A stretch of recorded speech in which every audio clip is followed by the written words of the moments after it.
extrañado ay burucuya. Por la cañada fragosa mi potrillo para junta, era de menta, famosa y bueno, de punta a punta.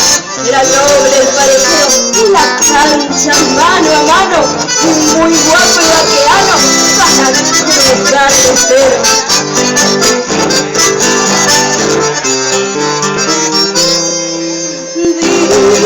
Distraída en mis pensamientos, más feliz es la vida dada. Y fue entonces que la cañada con su cautivó. Cañada de mis recuerdos, y en mis años no te enseñaste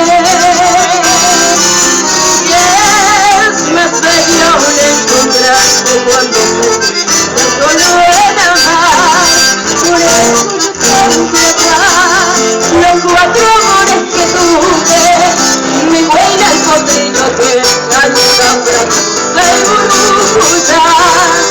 Por eso yo canto atrás los 4 amores que tuve, mi buena el potrillo que canta francesa y burucuya.